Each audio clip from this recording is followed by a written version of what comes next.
Let's see if the presentation will come through. Good morning, how are you? I hope you guys are all doing well. I don't hear any, I usually say my friends, I used to be a primary school teacher. When I walk in the room and I said good morning, I would hear okay, good morning. No, you forgot a little word. Now some of you are pretending you didn't go to P1. Okay. When we said good morning, how do you respond? I like to hear the sir. That's why I went to school, so we can actually do that. Guys, are we ready? So we can start? Good, thank you. Let me take it back. Okay, I guess it's not showing up on here. So we cannot make this a habit before the annual members meeting, which, as you know, is on Tuesday, when the minister basically comes and makes an announcement.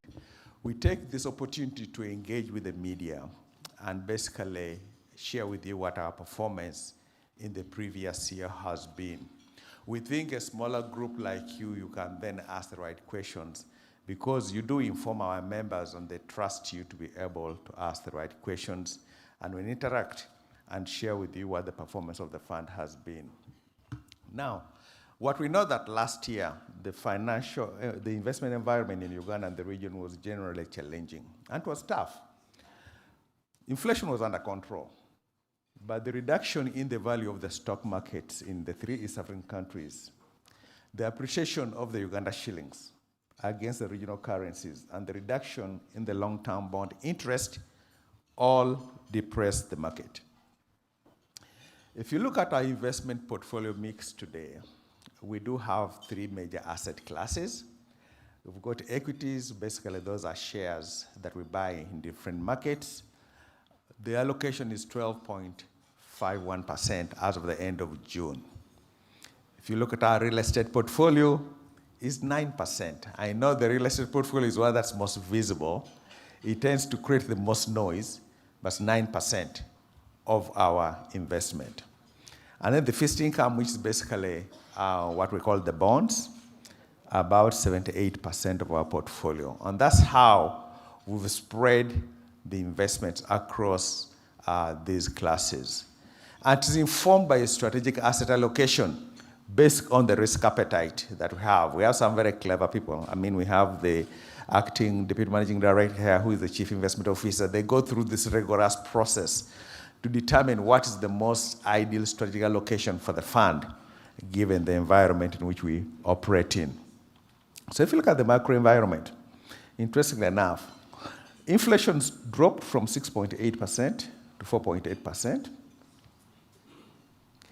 If you look at the interest rate drops, the long-term yields, long-term interest rate dropped compared to last financial year. The 10-year bond dropped from 15.6 to 14.788%. The 15-year bond dropped from 16.19 to 15.29. The 20-year bond dropped from 17 to 15%. Now, we tend to focus on the longer end of the curve, the 10, the 15, and the 20, because that's where we invest most of your money, because we are long-term investors. If you look at what happened in the stock exchange, this was very interesting. Take a look. Our Uganda exchange local currency dropped by 11.47%. Nairobi dropped by 14.04%. Tanzania dropped by 4.02%. And Rwanda dropped by 2.27%. And those are the stock exchanges in which we operate and play in. Now, if you look at the major thing that actually happened, was you find, of all, the most interesting thing is our Uganda shillings appreciated against most of the Kenya shillings. And with Kenya shilling depreciated against Uganda shilling from 31.9 to 20.16 against the shilling. The best way of explaining that is, I want to put it very nicely, I want to assume you went to Kenya at the beginning of last year and you bought a cow. To buy that cow, you needed to buy Kenya shillings, and you paid 31 shillings for the Kenya shilling, for the cow. At the end of the year, the Uganda shilling has appreciated. You don't need 31 shillings to buy the cow. You only need 26 shillings to buy the cow. Now, in accounting terms, that's valuation for us. Basically, when you revalue that cow, you're carrying it on Uganda shillings. You still have the cow, but accounting standards require that we must show that valuation on our records. So if you look at the implication for those factors that we just discussed within the fund, this was the implication. The interest rate slightly dropped. Given that most of our funds are in long-term bond effects, this drop would actually show up in the interest income that we would have for the year. If the stock market drops in value, it means that the value we hold in the equities also will show a reduction. And the Uganda shilling, as we talked about, what it did was it affected the value of our shillings against the value of our investments against that are based in Kenya, Tanzania, or Rwanda. As I explained, you still have the cow, but the accounting standards require that you need to value them and show those values as they were. Now, that when you look at those, that's a very tough environment to operate in as a fund. But what do we actually show as the performance of the fund against that tough environment? As Barbara said, and we're going to use the strategic plan that we laid out in 2015, we basically had a 2025, what we call Vision 2025, where we wanted to be by then. And what she asked, are we on course to achieve that? So here we look at, interestingly enough, the desire and the target was we should be a 20 trillion shilling fund by the end of 2025. Last year, we were at 17.3. By the end of the year, when we say the year we are 17.3, against a very tough environment, we grew to 18.56. The fund grew by over 1.4 trillion shillings against the very environment that we talked about in that area. That's a growth of roughly 8%. If you think about the stock exchange, you think about the interest rates dropping, you think about the forex dropping, we still managed the fund to grow by at least 8% in that area, which means we only have 2 more years to hit 20 trillion shillings, and our assumption is we could actually reach this 20 trillion shillings by the end of next year, 1 year ahead of schedule. If you look at the growth in the member contributions, and this is one of the most fascinating numbers you can think about. Last year, we collected 1.49 trillion shillings. This year, we collected 1.72 trillion shillings. What is amazing about this growth is, and we can be very open with you, you know the 6 months from December, actually the 7 months from December to June 2023, the fund went through an intensive scrutiny. We had 5 agencies investigating the fund on all kinds of allegations of what it was. When you look at actually the collection month on month, by the end of December 2022, our average collection every month was about 132 billion shillings. The most interesting thing is by the end of December 2022, we're behind that target for 6 months by about 51 billion shillings, because the average collections between July and December was hovering around 124 billion, 125 billion shillings. Then December came, and January came, and suddenly, in the midst of the hearing, contributions went up, 148, 150. By the time we're done in June 2023, the June collection was 192 billion shillings, which is the highest amount of collections we have ever collected in any given month in the history of the fund. And this amidst the hearings, the allegations, the investigations. And to me, I just tell our members, thank you, members, you guys who are here, because you trusted the fund and you stuck with it. And it's an amazing story when we look at this as the growth in member contributions. Even when you look at voluntary contributions, it went up. So when you follow the money, members trusted, because it's still the best performing fund in this region. Now, remember we told you that interest rates went down. We also told there was a dampening of the markets. Look at what happened to the realized income. Realized income is the money you actually got. That's the actual money you've received, not paper money. Last year, it was 1.9 trillion shillings. That's what we received. Went up by 15% to 2.2 trillion shillings in that difficult environment. Now, this is the cost management. One area I'm proud of, but a lot of it misunderstood. We measure the effectiveness, efficiency of a fund by what's called cost of administration and cost-income ratio. If you look at the cost-income ratio for the fund, we are hovering between in the fiscal year that passed, it was 11.7%. Means for each 100 shillings we're collecting in revenue, we're spending 11 shillings in costs. Last year, that number had dropped to 9.4%. For each 100 shillings we're collecting revenues, we're only spending 9 shillings in costs. Just the efficiencies we have, and we can show that. If you compare that to another institution, the closest I can think about maybe in NSSF Kenya, that number is about 23%. Most banks, but banks are not good comparison to NSSF. Most banks are hovering around 60%, but that's then the efficiency of your own fund that we have.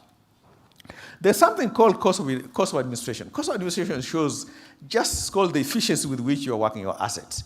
You take your total costs divided by your total assets.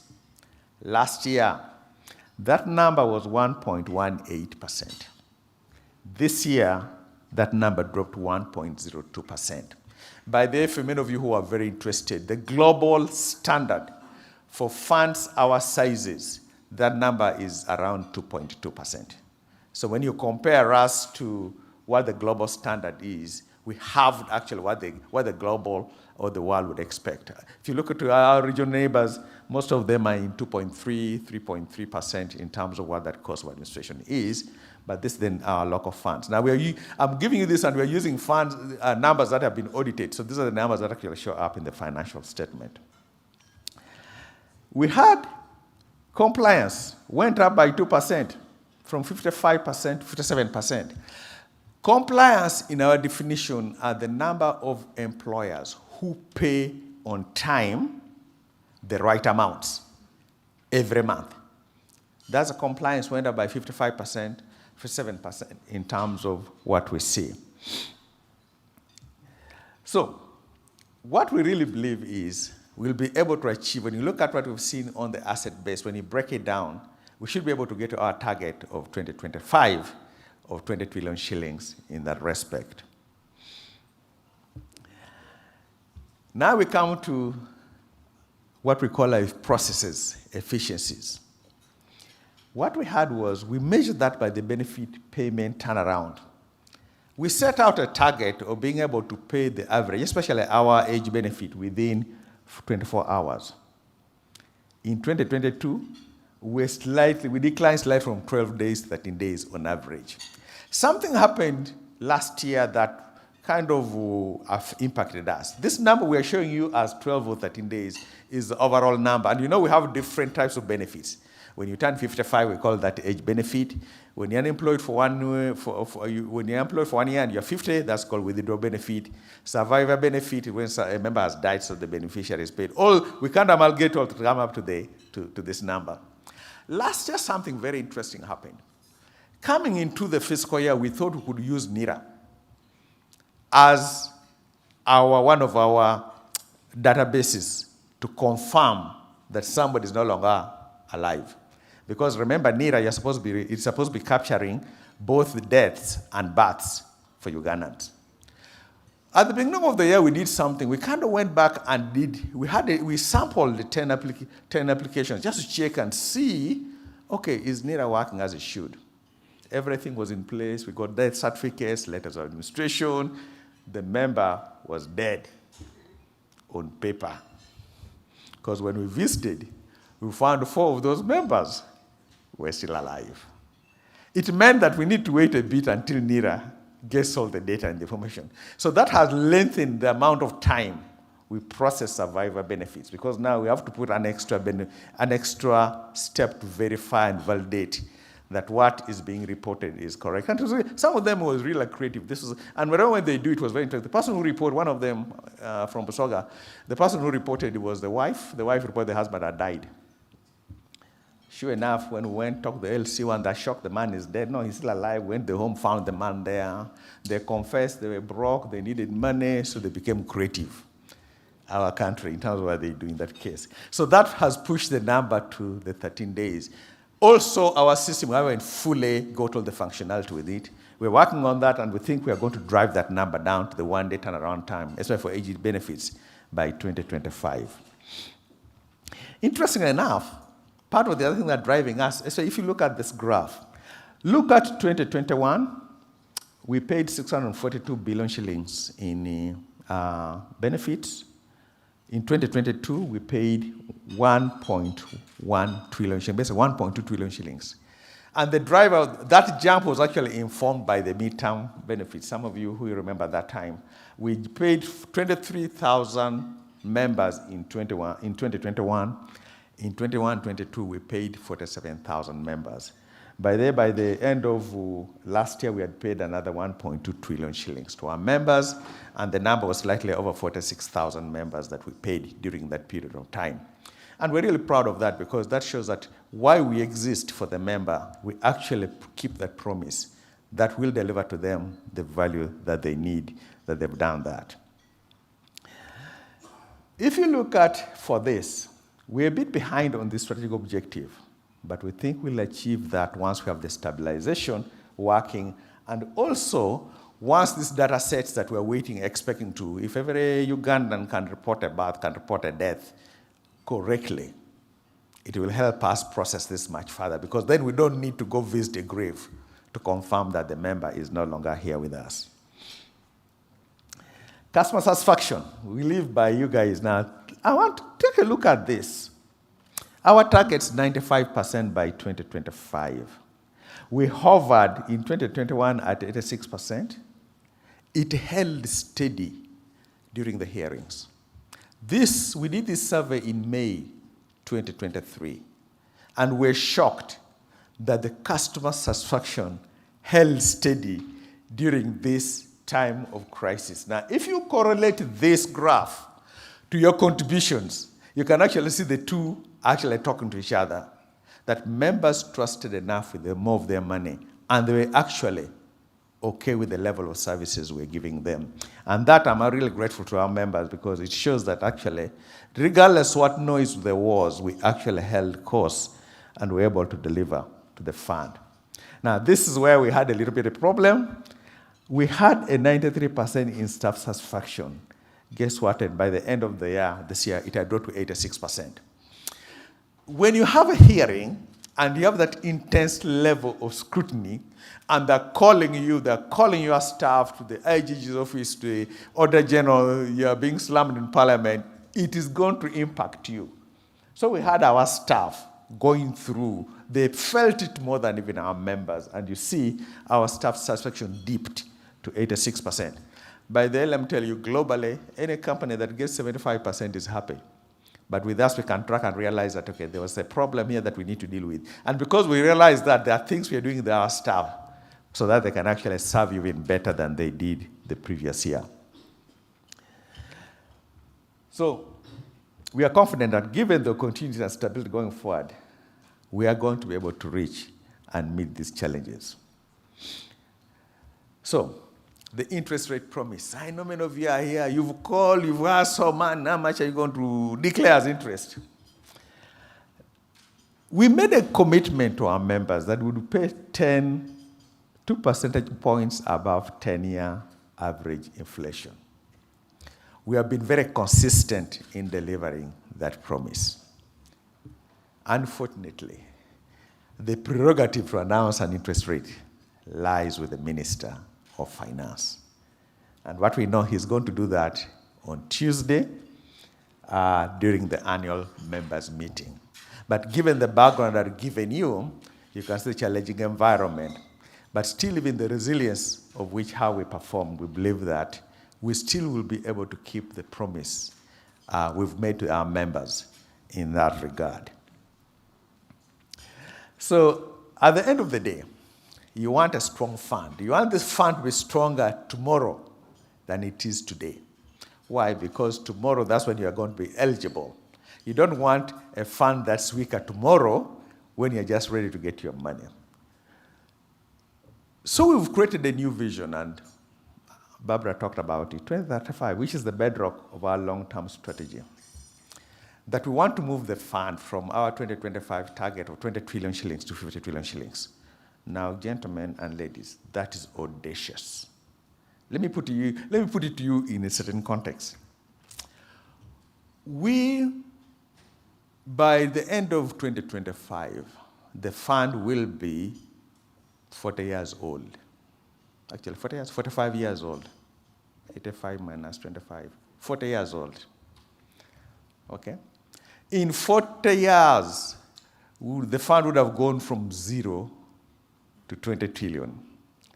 What we are saying is that we are audacious enough to think that over the 10 years, from 2025 to 2035, 10 years, we'll move it by another 30 trillion shillings. We have the strategies for that. It's so audacious, and some people get scared, say, no, we can't do that. No, we can do it, and we'll do it. And we're going to do that because of a couple of things. We can't say as a fund that our purpose is to make lives better for Ugandans when it's only 10% of the working population we cover. So we're going to dial up that number. By 2035, we want to cover 50% of Ugandans. And that means we move out of the formal sector into the informal sector, into agriculture. How do we get those members? How do we get those farmers to save the fund? And what you are going to see really undergirding our strategy is what you call the sustainability agenda. We'll not leave a Ugandan behind. If they are willing to save, because we'll be providing them with the capacity to save, we'll make saving fun, saving our life. We're not going to wait for the economy to create jobs before we recruit a member. We're going to be part of that process that creates jobs. We're not going to wait for a farmer to make more money before he becomes a member. We'll be part of the process of ensuring that the farmer makes more money. And when we do that, we make this fund for the ordinary Ugandan. In addition to the investments we make, we then get, a Ugandan gets to enjoy the benefit that you and I are doing that. And over the next few years, next few months, as we lay it out for Ugandans, we hope you, the media, will actually take the time to analyze, discuss, so that we can inform Ugandans that we are ready to make this fund one of the biggest assets this country has ever seen. And I'll tell you why we even have to do that. Because, and you guys will hear me say this over and over, if you look at countries like South Korea, Malaysia, Singapore, Taiwan, China, and of latest, Vietnam, they became Asian tigers when their domestic long-term savings hit at least 25 to 30% of GDP. It means they could fund their development agenda locally. They didn't have to borrow 100%. Uganda today, our long-term savings is only 11% of GDP. Now, guys, no wonder when the World Bank says we are not going to fund you anymore, we all panic, because we are relying on our external parties to help us in that process. But if we can grow our own domestic long-term savings, we'll then begin to address some of our development needs in this country without jeopardizing the safety of the fund. So by 2025, we're going to do all this because the 95% engagement for customers, we'll do it keeping the service levels that you've come to expect of us as we do that. On that note, thank you. We'll take the questions as they come. Now, most of the questions I'll ask both Barbara, Gerald, and Stevens to come. They will answer the harder questions. Me, I've did the simpler question in that process. Thank you. Barbara, over to you.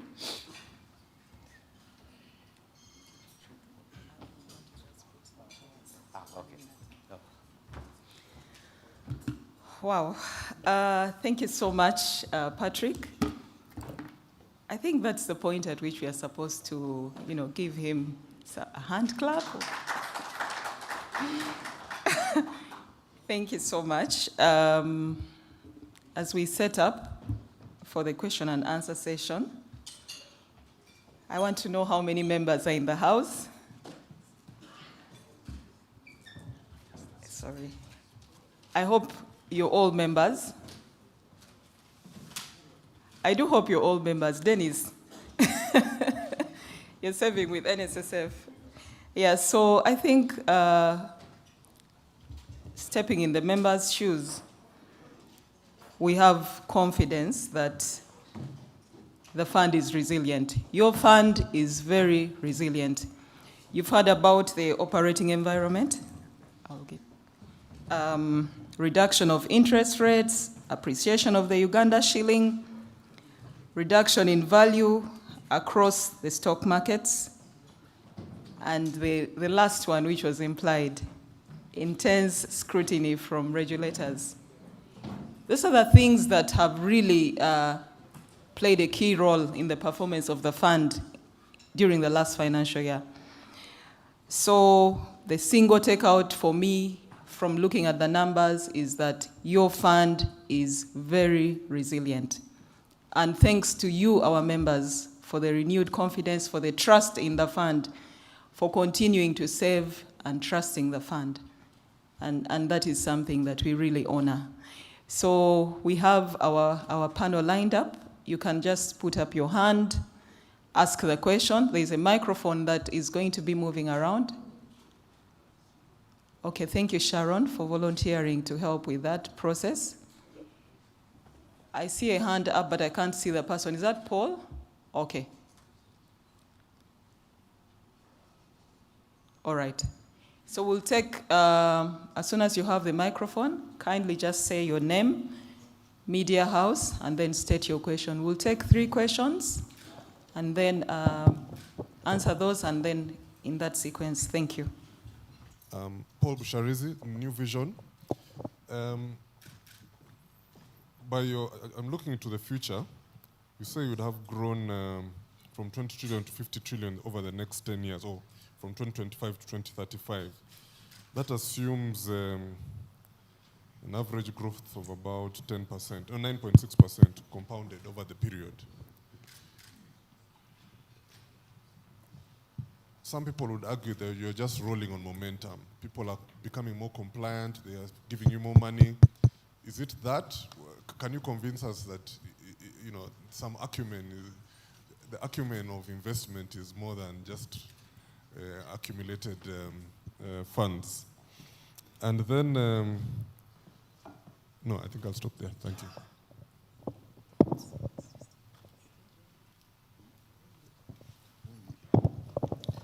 Thank you very much. My name is Patrick Kamara. I wanted to know whether it's of your concern that now Kenya is undergoing some kind of economic turbulence, and you seem to have invested quite a substantial amount of money in the Kenyan economy. And what is your concern there, and what do you see in future if Kenya continues to stumble? Now you see the Kenyan shilling is not doing well if you compare it with the Ugandan shilling. Thank you. Okay. Let's have another question. Yes, Joram? Yes, please. Thank you very much. My name is Buembo. Actually, I'm speaking for the minority. That is the workers of yesterday who have continued to save voluntarily. Now, today we are bombarded, interestingly, by banks where we are customers. I think DFCU is saying, hey, come, 11% here. Standard Chartered is talking of 12%. So I'm wondering, is our fund here able to be flexible enough and introduce a different rate for voluntary savers than those who are obligated to save, since voluntary savers have a choice? Okay. Sam Setumba from Nation Media. The question of compliance at almost a half, 57, I think. Is it a question of the law? Is it companies not thriving? Is it companies closing? What's the real issue that is keeping compliance down there? And finally, if you can update us on the equities performance in Kenya, how did we fare in terms of equities in Kenya, and what's the size of your holding in Safaricom? Okay, thank you so much for the questions. I think we'll Barbara, take... just one more question, please. Okay. Thank you. I'm Vincent Kasozi from Sanyo FM. I'm going to start off with the last point that Patrick made regarding the Asian tigers who are able to propel development by accumulated savings, which you said was minimum at the best is 25%. Uganda's case, you said, is 11% of GDP. Does this just include NSSF only? Could you break it down for us, and what is NSSF's contribution here? We know it's huge, but we'd like to know exactly what it is. And when I rope in your strategy for 2035, where you're looking at 50 trillion, the big 50, the big number. Now project our GDP then and tell us what you expect accumulated savings in the country to be as a percentage of GDP. Okay, thank you so much for the questions. We are just taking the first round of questions. We'll take another second round after these responses. So let me now allow, yes. So I'll ask my colleague Gerard to answer Patrick Imara's question on the Kenya shilling. I will also ask Ms. CFO, I know it's not your area, but you're familiar with area compliance, so we can deal with that. And I think you'll also deal with the equity position in Kenya. We'll start with that. Okay, Paul raised the question of growing to 50 trillion. Are we just riding on momentum? The question is, no. If you look at the strategy that we have, it basically increases coverage from the formal into the informal sector. So, whereas there's momentum you're riding on, you actually have to have new initiatives to take you there. Because it's audacious. If we said we hit 20 trillion by the end of next year, we're going to need to grow by about 2.7, 2.8 trillion shillings a year to come to 50 trillion by that time. So no, there are new initiatives, and that's why we talk about this passion about how do we create a willingness to save and also create the capacity to save. So there are new initiatives around that. The question you raised, I think Mr. John Buembo, you're being bombarded with 11%, 12% from Standard Chart. Is that going to be flexible? Actually, the truth of the matter is we've not even rolled out the voluntary program yet. Mr. Buembo, you know that when you come in voluntarily, normally it becomes mandatory. The good news is that's going to change. And once we'll be as competitive, if not better, than what you're going to find in the marketplace for the same type of product you have on a voluntary basis. That's coming out soon. The delay was we needed to come up with the regulations that would be approved by the powers that be. The draft regulations are done, so that should not be too much of a concern for you. We should be fine. And finally, on my side, Vincent raised the question of 25% GDP from 11%. The first question is how much of is that NSSF? Right about 98% is NSSF. Long-term domestic savings. NSSF holds about 98% of the country's savings today.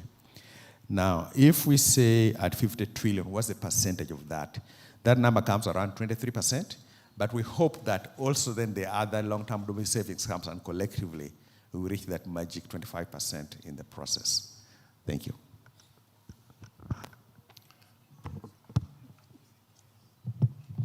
Thank you so much, Patrick. Let me respond to Patrick Kamara's question. I think you're right. We have quite a sizable amount of investment on the Kenyan side. But I think we need to understand why the decision to go in Kenya made sense in the first place.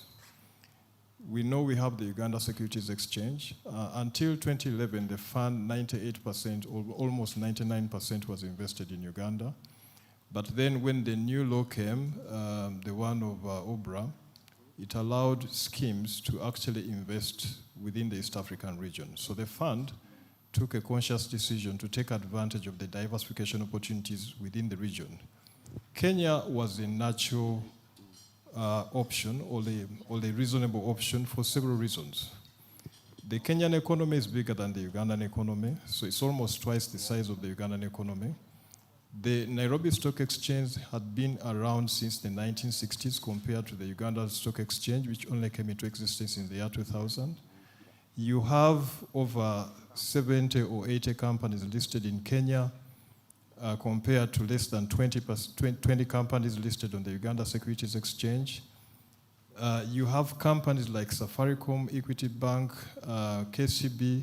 To give you context, KCB or Equity Bank are twice the size of NSSF in market capitalization. So basically, it made sense for the fund to get into Kenya.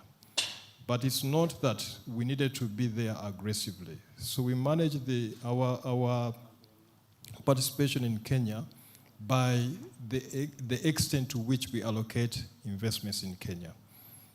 So basically what happened last year, Kenya went through some bit of turmoil.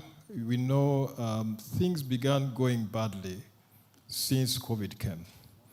When COVID came in 2020, all economies took a hit. Kenya wasn't an exception. Uganda also had its own issues. But then aside of COVID, last year, at the beginning of last year, we had the Russia-Ukraine conflict, which compounded the issues that had actually started from COVID. Now, Kenya is unique in East Africa in the sense that it has borrowed money from the international markets. They call them Eurobonds. When you're a country and you're borrowing on the international markets in a currency which is not your own, it's a Eurobond. So when you look at the East African countries, it's only Kenya that has a Eurobond. Now, when the Russia-Ukraine conflict came, and the interventions that the developed world put in place to kind of protect the economies from crashing, it meant that inflation in the Western world had to get to levels that had not been seen since the 1980s. When we talk about inflation in Uganda, it's not a problem in those economies because their target is 2%, ours is 5%. But basically what we saw at the beginning of this financial year in July, you saw inflation in the Western world almost approaching 10%. So what happened is that the central banks in those countries reacted aggressively to kind of combat inflation. They raised rates. Now, when the Fed raises its rates, it means that the dollar is going to become expensive. So the dollar is going to appreciate against other currencies. And usually because our markets are also, they also have foreign investors participating, when the dollar strengthens against local currencies, there tends to be a capital flight by portfolio investors, repositioning their portfolios to safer assets, and that is what happened. But it has implications for us because when investors are leaving the market, we see a lot of volatility. So essentially, what happened last year, while that one was happening, the Kenya shilling weakened the most. In fact, because Kenya has a Eurobond, the yield on the Kenya Eurobond almost touched 20%. Now, it meant that the country could not support the currency at the time when the dollar was strengthening, so it ran out of reserves. What it meant was that there was a lot of volatility on the stock market to the extent that we saw the Kenya shilling, weakening by 22%. The stock market as a whole came down by 14% on the Kenyan side. But for us, because we report our financial results in terms of Uganda shilling, the other effect or the other adverse effect was the weakening of the Kenya shilling or the strengthening of the Uganda shilling compared to Kenya, which compounded our situation. But the reality is that Kenya still remains a very good investment destination because, like I said at the beginning, it has the largest economy, largest stock market. It has been growing just like us within the region of 4-5%. It is a more diversified economy. When you look at some of the companies listed on the stock exchange, like the banks, they have returns on equity in excess of 20%. You look at a company like Safaricom, return on invested capital, more than 35% or 30%. These are good companies to have. Can they recover? We believe so. And that is why we do not see a reason for concern. What happened last year was just a once in a while kind of event which led to what we saw. Actually, what I didn't say is that in addition to the things which are happening externally, Kenya also experienced the largest drought that particular year, and actually we saw agriculture suffer. So I think for the first time in a long while, Uganda had a trade surplus compared to Uganda because they had to import food from Uganda. So I think I've kind of exhausted the Kenya situation. So regarding the second question, our stake in Safaricom, we have about 1%, and I think we are the single largest institutional investor holding Safaricom at about 1%. But like I said, Safaricom is a giant. It's almost twice the size of the fund. So that 1%, actually, maybe to give you context, the share price of Safaricom year on year declined from 32% last year, and we closed at about 15-16%. So that hit of Safaricom alone actually had an impact on our performance. Thank you.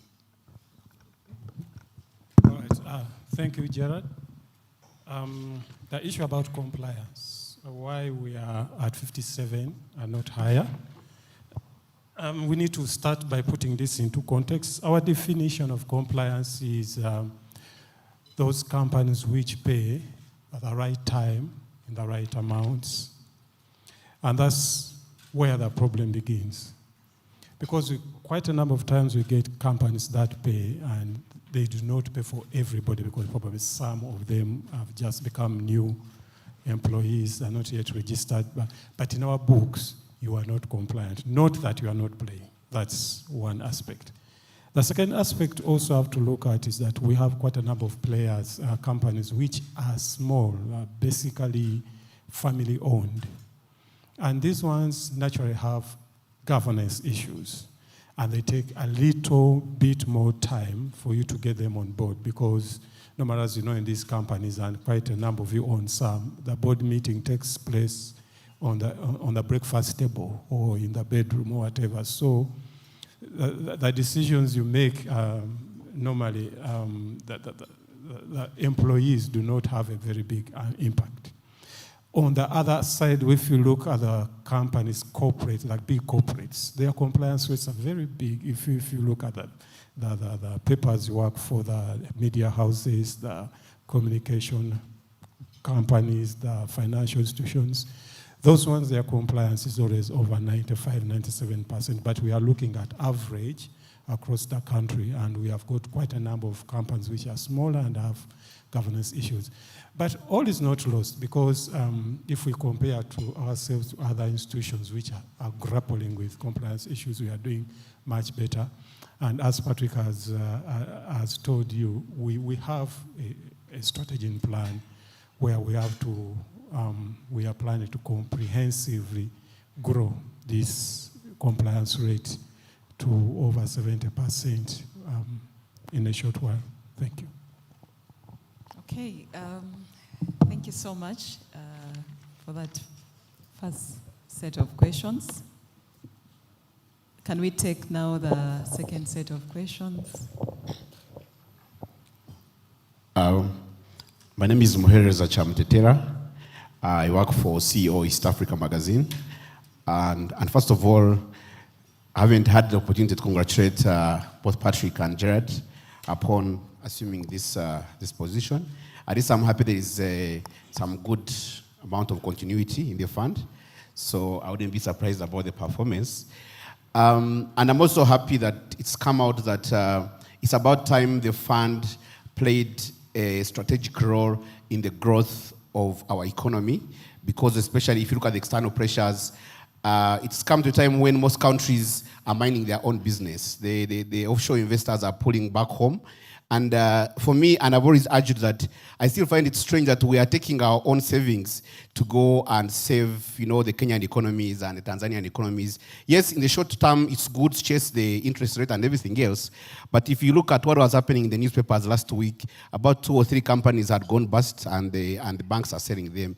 My question is, shouldn't NSSF be playing a more strategic role, even as difficult as it is? Because I believe there is a lot of companies in Uganda, especially the homegrown companies, who only need just about 1 billion shillings to sort a few issues with their banks and maybe NSSF areas and a few creditors. And then these companies, in about 2-3 years, with good management, they can be brought, and NSSF can exit through the exchange or something. So I would be more interested to hear about how we need to use our savings in a more strategic manner. And I believe it's the same issue which came out, you remember the issues of the Grain Council and all that?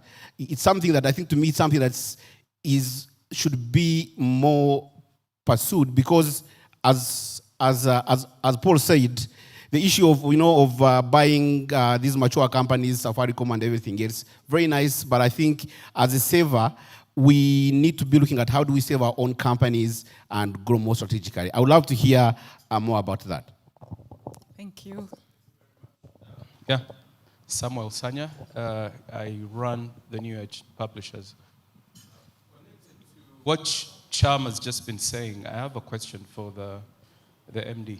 I know that NSSF has just gone through some changes, but I worry whether you're structured to actually pursue some of the plans that you have. You mentioned sustainability, which of course is a big concern. And NSSF has always had this intention to go into the informal sector to kind of grow numbers. You want to cover 50% of Ugandans, which we very much welcome. But are you structured to really harness these? I find that NSSF is, you have the biggest mass of CFAs in Uganda, which is a good thing, but you seem more prepared for the formal sector. You're more ready to take on those companies with good corporate governance. It's an area where you have tried to grow. You've done some innovation competitions. You have given some seed money in the past. That's cooled down. I don't know how that's doing. But I know for a fact that there are some contributions that don't have names to them. You had about, was it 50 billion that was unclaimed or unallocated that came from tea growers? So I heard you had some contributions from those kinds of people that you find in the informal sector.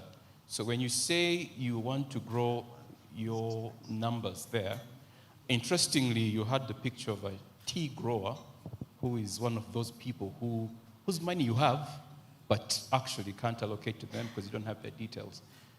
Can you give me comfort as a member that you have made some changes to your playbook to be able to actually grow those numbers and not compound the problem that you already have, where you have monies contributed, but then you can't actually trace who the owners are? Maybe because they're undocumented, or there are very many issues in the informal sector, which right now I don't have the comfort that you have the partnerships or the setup to actually explore and really meet these growth projections that you have. So for me, it's just a wish, but not really something you're actioning. Thank you very much. Thank you, Sam. Thank you very much. My name is Moses Molondo from Vision Group. I have just 2 brief questions. The first one, during the parliamentary probe on NSSF, there were some shocking revelations on the misuse of funds within NSSF in form of exorbitant bonuses, in form of irregular recruitments, travels abroad, and so many other things. You need to give assurance to the public now that there is a new management, especially from Mr. Ayota, the new MD. The public, especially the members of NSSF, need assurance that you are undertaking some reforms internally for prudent management of the funds of the members to avoid a reoccurrence of such scenarios. And lastly, there are so many people who are benefiting from the mid-term access. You're paying hundreds of billions of money, and this money can have a very big ripple effect on the economy if these beneficiaries are well guided. I would like to know whether you have any plans, any initiatives to offer investment guidance to the beneficiaries of mid-term access so that they don't squander their savings, so that they are well guided to properly invest that money. Thank you very much. Thank you. Let's take two more.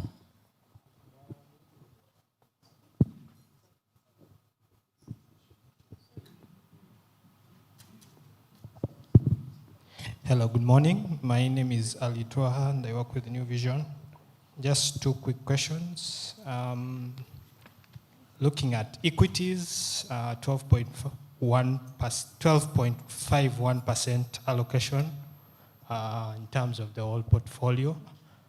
In 2021, we had NSSF put $100 million in the IPO that we had at the time.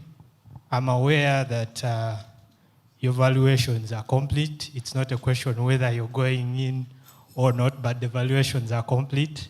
So I'm looking at it in terms of, but by what margin do we see this allocation in equity grow as we go into the new IPO that in October that's coming up?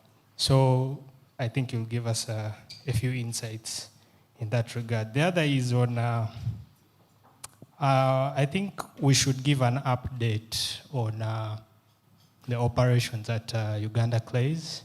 Over the last 3 years, there have been several changes in terms of management, but also in form of the general operations.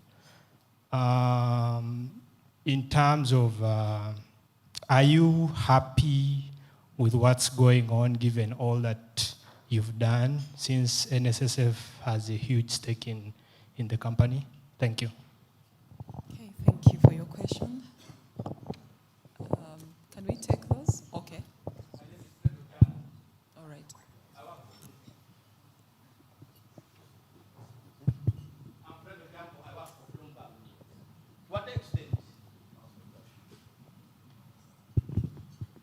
To what extent is the geographical limitation of where NSSF should invest its funds affecting its earnings? And is there a likelihood that this legal limitation, is there a likelihood that there would be a lobby against this limitation restricting where the fund can invest? Thank you. Thank you. Yes. And there was another hand at the front, I think. Yes. Daniel also. Yes. Okay. Good. Thank you. I'm called Musings Branche and I work for the Africa Report magazine. Mr. MD, my question is a bit related to what Chamtetera asked. What's going to be the role of NSSF in the growth of this economy or the development of this country? This is a question that may have perhaps popped up on your desk or the desk of the fund. Is people want to see you investing beyond in the real estate. people want to see you investing in the construction of the national infrastructure. We have seen that with the Provident Fund in Tanzania. They have invested in the construction of roads. They are in charge of collecting toll fee. So if government comes to NSSF 2-3 years from now and says, give us 500 billion, give us 1 trillion shillings to invest in construction of a toll road or etc., what's going to be your response, or what's your? I hope you already have a mid-term position on this question, and what is that position that you have at the fund? Thank you. Let's take one more question, and then we'll answer this set, and then proceed to the next. Okay. My name is Charles Boji from Money and Markets. My first question is on the level of engagement with different stakeholders to develop investment vehicles that can see the funds mobilized by NSSF more absorbed locally. Again, to just cascade and be of the question that I think Cham put up. For instance, are we seeing engagement with the Capital Markets Authority to see that we have more of these investment vehicles for more fund absorption within the country? Then two, it's on the long-term fund that NSSF is actually in possession of. Because we know that the constant concern that a number of business people raise is the cost of money for doing business. And we know you're the most liquid entity in the country, and the good thing is that you hold good money in the sense of it being long-term financing. Do we see you really freeing this money and releasing it to the business community, that badly needs it? Again, I wanted to add something to the question that Molondo asked. There are quite a number of your beneficiaries that pick this money, the NSSF money, and I know, Mr. MD, we've had these discussions before of how most of these actually end up squandering this money. So beyond those that received midterm access, what plans do you have for those, that are actually retiring and getting these packages? Because many of them seem to feel that, after receiving their contributions, you totally, cut them off to the world to go and figure it out. Do we have any plans, especially, Mr. MD, in your new administration, to see that something is done? Because I believe it can also be good in helping others mobilize or come on board voluntarily. And lastly, if you can share just a digest of your plans, what do we expect from you? What do we expect, from the new management that is different from what has been? Thanks. Thank you so much. Let's take that next set of questions. I really like the energy in the room. I see so many hands up. But let's take this set, and then we will take those questions in the next round. Thank you. Thank you. I think I'll request Mr. Kasato to answer the one relating to Uganda clays, the one relating to equities in terms of the allocations, the one relating to, let's see, the role of NSF. Okay, and then the Africa report, I think the role of NSF, that one I will take because that will tie to Cham, and then Charles in terms of engagement with the Wavefront. And then Mr. Stevens, if you can tackle the idea of the 58 billion shilling, the suspense account, and then even the impact of the midterm in terms of what they believe is squandered. Okay, so I'll start with Cham. Cham raises shouldn't NSSF play a more strategic role within the economy? Let me begin by what I call our promise to the members. We have got 3 value propositions to our members. The first one is safety. And safety has 2 components. That when you are eligible for your money will be there. 2, the value of that money will not be eroded. So we always make sure that we protect your money from inflation. That's the value proposition we've given you to the members. That defines exactly what we determine to engage in. The first question is the members' money going to be safe? Because when you think about it, that's actually our mandate, that we have to do it that way. It informs what you're going to get into, what business you can look at, because you assess it in that. Now, some people say, okay, just open it up and go to everything that you need to do. You can't when you have that mandate. You have to be very selective, because that is a promise to your members. But then you raise the question, should we play a more strategic role? The answer is yes, we should, and we are. Not maybe where you are seeing us bailing out businesses. You may not see a lot of that happening. But in terms of beginning to grow businesses, being impactful, I'll give you an example. Just over the last 2 years, we have funded about 157 startups. And we did it not alone. We brought in partners to do that, because therein lies the hope for employment and jobs. Globally, 80% of jobs are created by small and growing businesses. So if we get in there, we are able then to kind of shape how this business is going to look like. So you're going to see us getting into that, because we cannot reach our numbers using the traditional ways. Whether it is agriculture, we talk about agriculture. My only thing is the biggest problem in agriculture is not that the farmers don't know what they're doing. We've thrown in NADS, we've thrown OWC, now we're throwing PDM at the farmer. Fundamentally, we are thinking that agriculture's problem is 100% the farmer. What we forget is that the farmer actually plants and grows. When he harvests, he asks a question, where am I going to sell?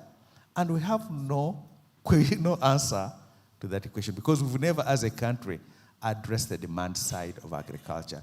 And in doing so, we've actually violated a major economic principle that we've always thought that supply drives demand, when it's really the other way around. Demand drives supply. So we want to intervene on the market side, so that when the farmer begins to grow, he knows where he's going to sell it to, he knows the price, so that we take away this uncertainty in the marketplace. And by the way you do that, you'll drive productivity in agriculture. So you're going to see us involved in those strategic areas, because they sustain us.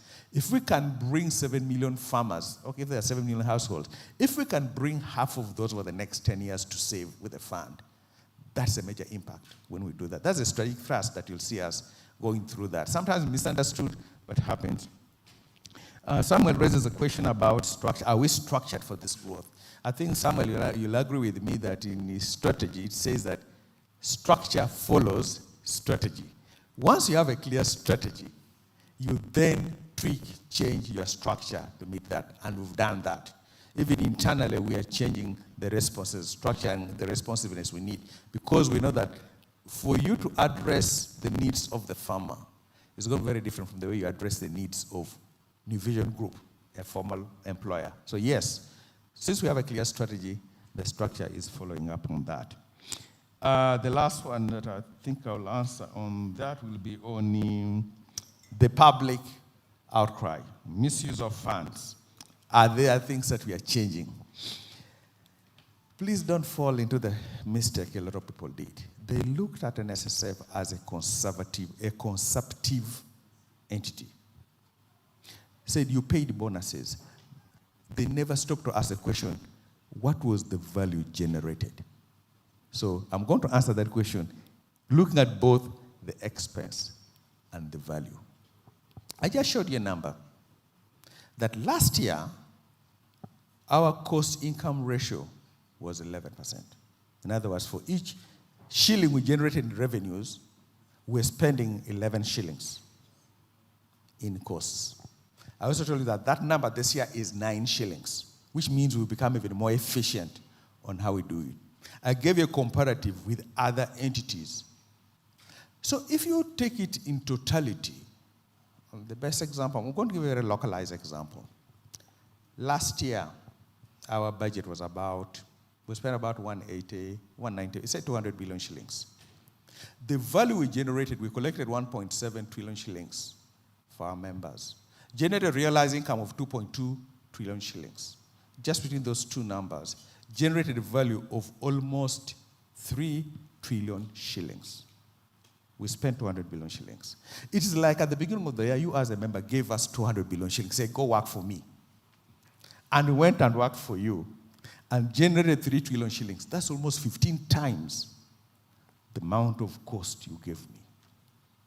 When you look at it in that way, this fund is amazingly amazingly efficient. Because those numbers, you're not going to find it in Kenya, in Tanzania, and yet we normally think of Kenya as being better workers than us. And the NSSF worker can generate 15 times value for his member. The Kenyan generates around 8 times. Tanzania is even worse 3 times. What makes a Ugandan NSSF worker that good? Maybe some of these things that are looked in isolation is what makes a Ugandan NSSF member, NSSF staff member, work that good for you. So you look at it in totality, and you'll understand that we have a gem in this country called NSSF. Thank you. Thank you so much, Patrick, and thank you for the questions. I know Patrick has answered the question of Chamu, but I think I need to add a little bit. I need to add to it a different dimension. Sorry. I think it is true, to build on from what Patrick has said, that we are already participating in the local economy. I'll give examples. You notice for a company like Uganda Clays, the fund owns 32%, 32.5%. New Vision, the fund owns over 20% of that company. But the reality is that they are small. But for me, there's a story which is not known very well by the public. In 2017, together with the European Union, the fund started what we call the Yield Fund. This was a fund, a private equity fund, that was offering a private sector, or is offering a private sector solution to agriculture. That fund had an amount of 18 million euros, which if you convert it today in Uganda shillings is about 73 billion. To date, that fund is fully invested. It has invested in 15 different small and medium-sized agricultural companies, from soybean, coffee, dairy production, poultry. I can go on and on. These are 15 different companies that are focusing on agriculture, that are actually employing Ugandans.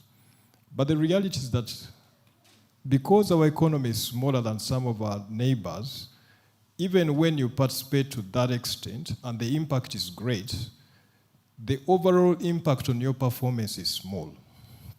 Now, Patrick's presentation, in his presentation, he told you that we closed the year with assets under management of 18.6 trillion. That means that 1% of that is 186.7 billion. Now, if you're going to improve the diversification, of this fund by 1 percentage point, it means that you have to be able to deploy more than 200 billion. That 1%, the 186 billion, is the 15 companies for the Yield Fund. It has Uganda Clays, it has New Vision, it has so many other smaller entities. I can go on and on, but I think you get the picture. Again, Patrick mentioned in his presentation that the savings as a percentage of GDP is about 11%. And yet the fund is the largest single investor on the stock exchange. Someone mentioned an IPO where the fund invested $100 million. Yes, when the opportunity came and it was great, the fund went into that extent. Actually, that investment was higher than even the investment the fund made in Safaricom. I'm sure you're getting where I'm coming from. So the issue is we are participating in the economy, and we will continue to do so. Our participation in the region shall never be more than 40%. In fact, we have a cap of 37%. The extent to which we can be in the region is not more than 37%. But guess what? Because we've been in the region to that small extent that we have been, and because we've taken advantage of opportunities that are profitable to members, that explains the very good interest we've been giving over the years. Now, the US, which we like to look up to, the pension fund assets as a percentage of GDP are more than 100%. But guess what? No US pension fund or asset manager as 100% allocation to the US. Because guess what, today, the US is not growing more than 2%, yet Asia and Sub-Saharan Africa are growing at more than 5%. I think I can go on and on, but I think you get the picture, Cham, and I'm more than happy to engage maybe privately, because I know that is something that is passionate, you are passionate about. But for me, the notion that because the fund is doing what it is doing at the moment, it is not visible in the local economy, I think for me, is probably a question of misunderstanding, but the reality is that we are very much present. Today, if there's an auction at Bank of Uganda, that auction cannot be fully subscribed without the fund participating. Yet, when you look at some of our neighbors, the banks are so big enough in Kenya that they can take up the entire auction, and the market will, will be able to not feel the non-participation of the local pension funds. So I wanted to add that dimension to what Patrick has added. So Uganda clays. Yes, Uganda clays, we have made some improvements. It went through a bad patch. The fund supported the restructuring of that particular company, and it has a new management team. So we believe that going forward, the situation is going to be better. To your question, we believe that even when we saw a profit warning this particular year regarding their performance, these are issues that came as a result of the disruption in the supply chain, which affected the expansion program of that particular company. But we're happy with management. We believe it is the time that should be turning a corner. But because it's a listed company, I cannot divulge more than that, but I'm sure I've answered the question.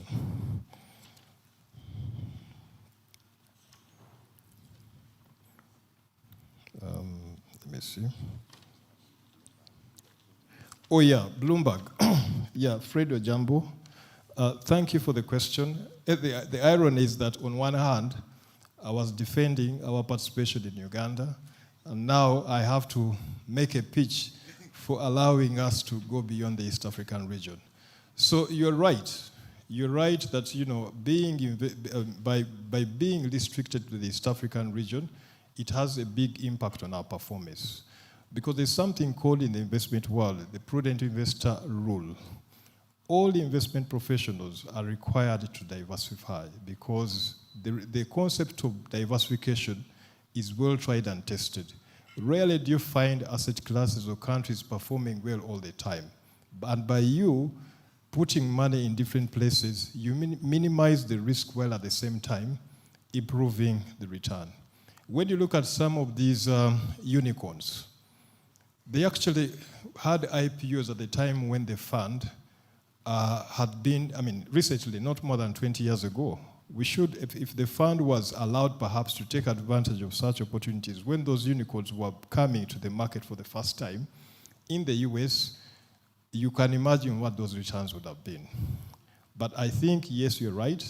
There is merit in having a small, not 100% allocation to regions beyond East Africa. In fact, I can even tell you that there are even countries where the pension funds have been allowed to invest 100% outside of their own countries. There are countries like Norway, and I think Netherlands to a great extent. Namibia is another good example where a big chunk of the Namibian pension fund assets are invested in the South African Stock Exchange, but the two countries are almost similar. But the reason why that is the case is because when you compare South Africa to Namibia, South Africa has bigger and more, mature capital markets. I think I'll stop there. Yes, the strategic asset allocation range for equities.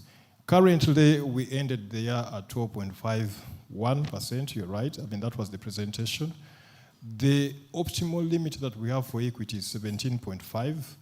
But although that is the optimal limit, we have a range, a maximum of about 20% and a minimum of about 12%. So we're within the range. Thanks. Thank you very much, Patrick. I start with a question, Mr. Samuel Sanya, apologies if I have not pronounced your name rightly. But if we are doing the right thing when it comes to uncollected contributions, which you call suspense. Now this problem has it is two-pronged. We have what we call the structural historical problem and then the behavioral problem. So if you look at the historical problem, we have had cases where a company long time ago paid for 10 employees. They went to NSSF, say paid 1, 2, 3 million shillings without giving us any names, and then 2 years down the line that company closes. Now, it becomes very, very difficult because you can no longer trace the principals. Neither are the people who were in that company able to provide you with that documentation to prove that they worked in that company. So we go a long way to grapple with that, go back to through URSB and whatever. That's a long, long process, but we are handling. Second, then we have what we call the behavioral problem. Now, we all know that the primary document in Uganda now for identification is the national ID. Now, to register with NSSF, you have to have a national ID.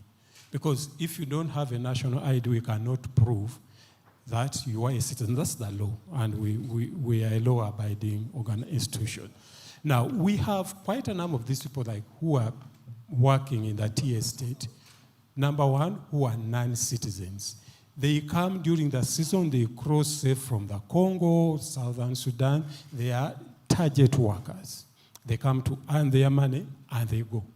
They are not interested in registering for Ugandan citizenship or even NSSF. But the law still requires that that company has to deduct the 10% and 5% from them and contribute the 10%. So remit 15% to NSSF. So we get into a catch-22 situation. These guys have come, worked and gone, and we have got the money. Then we have another group, which are Ugandans. My father used to work in the tea estate. His number was XXYZ. When I come, I don't want to register. I just want to use my father's name to work. I work under my father's name, and I'm paid. Now, my father, along that time, either retires or passes on, and then we have this money, Mr. Patrick Ayota's money, who's passed on, but actually it was worked for by his son, who can't come and claim it because he has passed on. And have we made overtures? So we have done several overtures. We've gone to these industries and whatever, and in collaboration with NIRA, and set up camps to request people, please come and register for your national ID. And guess what? You set up camp the whole day, a whole week, and they don't turn up. So yes, this situation is with us, but we are doing so many other things. So one of the things we are doing is that now we are not enabling companies to send us money when they have not fully populated the schedule, the name, age, all the aspects. The companies have to take responsibility. So we are cutting down this number. This number used to be over 100 billion shillings. And this 58 billion shillings you are talking about is actually a point in time. Because normally, if the finance people will tell you, when you close the year, there's always that number which drags on the other side. But if it's a 30th June, we close the financial year. There will be contributions which we have received, and we have not yet finalized the processing. Now, when you come on 2nd July, that number won't be 58 billion, it will be 28 billion because we would have processed it. So that's how it is, and we are doing quite a bit with it. Then the second question was about Mr. Mulondo, talking about the midterm and whether we are just letting these people go out there with lots of money and we are not helping them. NSSF is doing quite a lot. We have a for example, financial literacy program. Now, we started that program 1 or 2 years before COVID, and we are holding financial literacy classes. We advertise all over the media. We used your media houses. And people that time were coming to Kampala holding this class. We had people coming from all over the country. So when COVID struck, we took it online. We used to have classes of around 300, 400 people coming every weekend. The last cohort we had online was over 3,000 people. And we carry these cohorts we have 3 cohorts in a year. And now the cohort we have running now is over 4,000 persons. We are doing quite a lot now. The other most interesting things that all our staff were front-facing, and all the other back office staff, we are training them into financial literacy. So every staff of NSSF becomes a financial literacy advisor. So every time you walk to me, to Barbara, to anybody, we are able to give you financial advice. That's how we are doing. Lastly, there was a question, I think it was from Mr. Charles Boji, and asking about how are we utilizing stakeholders, other stakeholders, to run our business. If I am to give you the list of stakeholders that NSSF is working with, chicken will have to come back home to roost. But let me give you a few. We are working with NITA for obvious reasons. We are having with URA, we are working with NITA, we are working with URSB, and with all these we have memorandums of understanding. We're working with the Ministry of Gender, Ministry of ICT, we've got Uganda Police, we've got MTN, we have got Celtel, we've got media houses, everything. So you are going to ask, what do we, for example, do with Uganda Police? We had a very, very big problem with security companies not registering their employees, and for NSS I'm paying for them. Now, if you notice, the key ingredient before you are given a license to operate as a security provider, you have to have NSSF compliance. And every month you have to go back to Uganda Police and prove. We are working with the procurement PPDA. We realized that quite a number, 60% of the contractors, like road constructions, we are not getting their people on road, the people you see working on the roads. Now we are working with those. So we continue engaging every other organization or institution which will increase the compliance. So that takes us back to the other question of 50%. Are we doing? What are we doing? And these are some of the things we are doing. And we are going to drive this compliance up, and we are going to improve the financial literacy rates so that all our members are happy and comfortable. Thank you. There was a question on the engagement vehicle and the construction. Yeah, I had skipped the question of Charles. The level of engagement with CMA for alternative vehicles to improve our investment options. Yes, it is true we are engaging. In fact, as recent as this week, we've been engaging with the Capital Markets Authority to explore our options to improve the options available for investment for the betterment of the member return. Now, there was another question from Mr. Musinguzi, Africa Report, Infrastructure. For me, I think the question is, how can the fund participate in infrastructure as an asset class? There are several ways, directly by co-investing either alone or co-investing with others. There's a second option of public-private partnerships. Then there are infrastructure bonds. The engagement is happening with Ministry of Finance for issuance of infrastructure bonds, just like we've seen in some countries like Kenya, and the fund is actually very keen, and we've been a driver in these sort of discussions. We've also been ready, I think more than 5 years ready, to participate in public-private partnerships, to undertake infrastructure investments in investments like roads. Ginger Express Highway comes to my mind. Unfortunately, those discussions are still ongoing. And whenever the structure is ready, do not be surprised if the fund participates. Thank you. Okay. Yeah, Barbara, just a couple of things. I needed to mention a bit about the unidentified funds that we have. And I think by July, that number had dropped around 28 billion just because that was a timing thing. However, one of the things we have to realize is the NSF Act made a provision and recognized there would always be unidentified funds. By the most pension funds do. It has also prescribed how to handle that and how to treat it. So the issue should not be, is it there? Are you treating it right? Two things. At 28 billion shillings, that unallocated fund is about 0.035% of the total member fund, which means 99.6% of the collections we contribute have been allocated. And that number, when you compare our pension fund with others, they don't even be concerned with it, with us we are. It says once you figure out and say you cannot identify this person anyway, put that money in a reserve.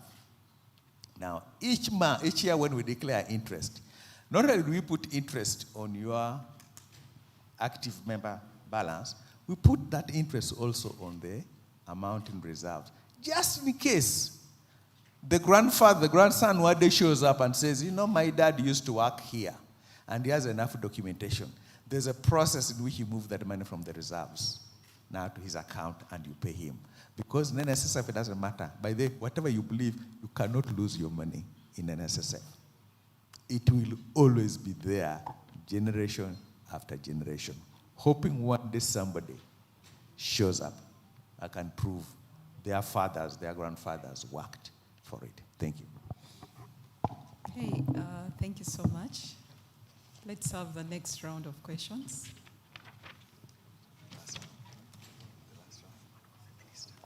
We'll have the last round of questions.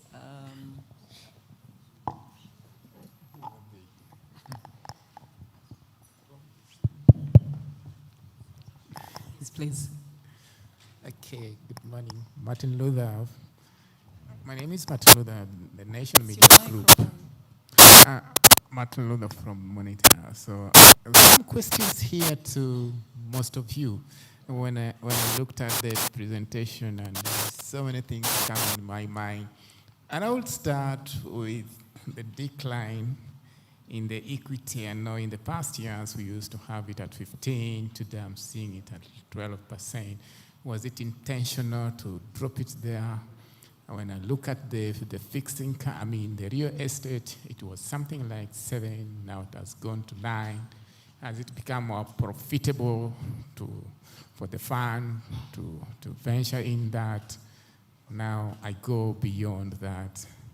When I look at what you did talk about the challenges in Kenya, which is very clear, no doubt.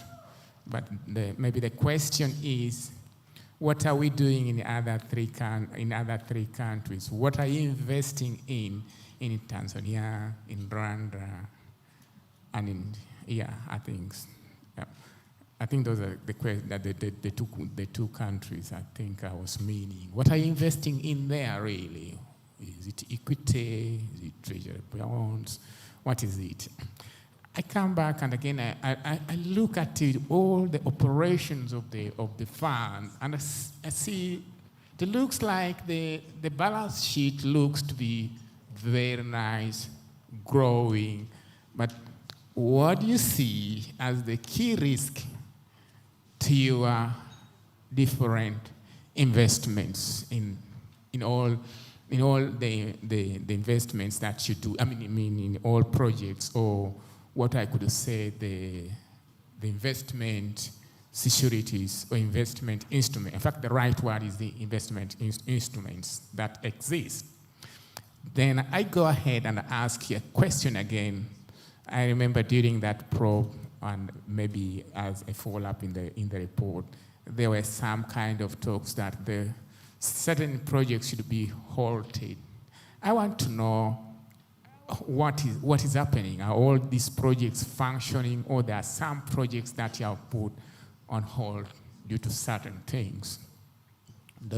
And when you look at when we come back home here again, when you look at the environment, you did talk about the inflation and then the exchange rate. Yes, I think the exchange rate still somehow, and then the inflation, they're not really very, very stable in a way. So how does that really affect your allocation in different investments? Is it a risk really? Does it disturb you? Patrick, I was eager to hear something. What really drove your growth? It didn't come out really very nice for me. I was looking at it, listening to it. What really drove your investment? I mean, your asset growth, really? Maybe I missed it. You said it, yes, but it looks like I was not picking it in the way I would have picked it. What really drove your growth during this time? And why is it that there is a lot of confidence? Did the probe have any impact on the NSSF investments in any way? I think I can stop there. Okay, Martin Luther, those are 6 questions. I think that marks the end of the question and answer session. For the rest, we shall continue to engage. We will have to just take that and then close this. Thank you. I think I'll answer his last question, then turn it over to Gerald, the expert on our growth. If you recall, I told you that we grew our contributions from 1.49 to 1.7 trillion. So there's growth in contributions. We also grew our realized income from 1.9 to 2.2 trillion. Those were very contributory in terms of that. So the details basically, and I mentioned that in terms of where those growth came from. So just the investment ones. Thank you, Patrick. I think Martin Luther is right to observe that the equity allocation came off. It used to be 15. Actually, it was 15 last year. Now it is 12.51. The reason is because the market valuation have come off. As you saw in Patrick's presentation, for the local companies listed on the stock exchange, the decline on the Uganda Securities Exchange local index was 11.47%. In Kenya, the decline for the Nairobi Securities Exchange local index, all share index was 14.04%. Then we saw the Dar es Salaam Stock Exchange decline by 4.04%. And then we also saw the Rwanda Stock Exchange also decline. So largely what you're seeing is a decline first on the prices, but then also the fact that the Uganda shilling appreciated against those currencies, which means that when we convert them back to Uganda shillings, there is a devaluation. So that is why you see that the allocation kind of reduced from 15%, what it was last year, to 12.51. It's not that we sold anything. Actually, we bought more, only that the valuation kind of brought it down. So that is on the equities market. When it comes to real estate, again, you're right to observe that the allocation increased from 7% or thereabout to 9%. That was largely on account of the Lower Solana housing project, which has since been completed, and those houses are on sale. So our strategy for real estate is largely to convert, undeveloped land into projects which we can sell and realize the cash. We reckon that when we sell those houses, you should see the allocation to real estate reduce. In fact, our optimal level for real estate is 5%, it's 7.5%, but we have a range of between 5% to 10%. That is our play for the real estate asset class. Now, the challenges in Kenya, what we have in the other markets like Rwanda and Tanzania, we have participated in those markets as well through government bonds and investments in companies. In Tanzania, we have a big allocation to fixed income. They have bonds. Actually, bonds in Tanzania of more than 2 years are actually tax-free, and we take advantage of that again to bring the effective tax to the member down. But we've also invested in the blue chips of that particular market. But again, what we saw last year, the market as a whole came down, and in fact, even on the fixed income side, the yields in Tanzania reduced from about 14% last year to 12% by the time we closed the year. On the issue of risks, yes, when you invest, you accept to take certain risks. The biggest exposure we have for the entire portfolio is the level of interest rates, because the biggest allocation is fixed income at over 78%. So when interest rates change, our performance also change, either positively or negatively, depending on the market situation. But then we also have other specific risks like, credit risk, because some of we've invested in some, corporate bonds. 2 years ago we had the investment in Kakira bond, so there's a bit of exposure to credit risk. But then, because we are investing in fixed income, even the sovereigns, our countries are not AAA rated, so there's a bit of an element of credit risk, again, as an exposure to the portfolio. We also have commodity risks, because again, we are an agricultural country. We export, most of our exports come from exporting, agricultural commodities.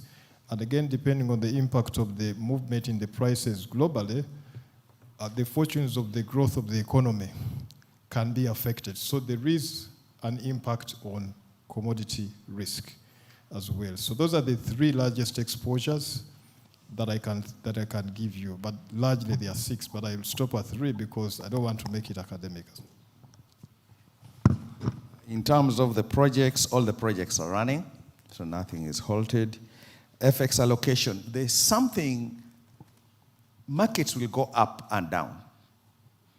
Because we are long-term investors, you assess the fundamentals relating to that company or relating to the country.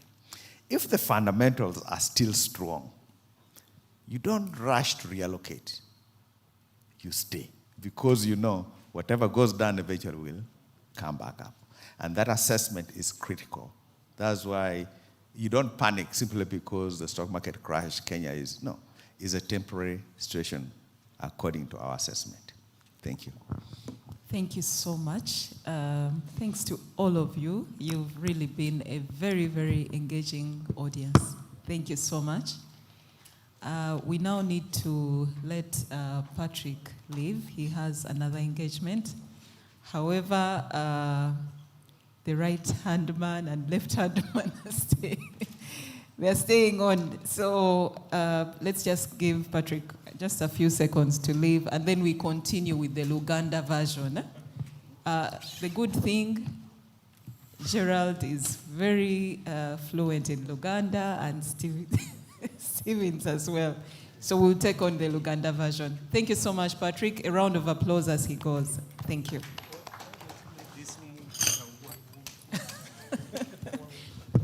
Just for the context, Mr. Mwanje, Mr.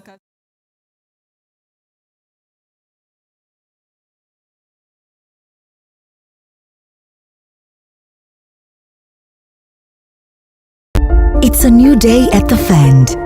A new chapter is unfolding. With renewed ambition, unwavering passion, and an unyielding sense of purpose, we are driven by a newborn spirit to serve not just you, but everyone and anyone who seeks a better life. Together, we're forging a realm of new possibilities. Vision 2035 is clear.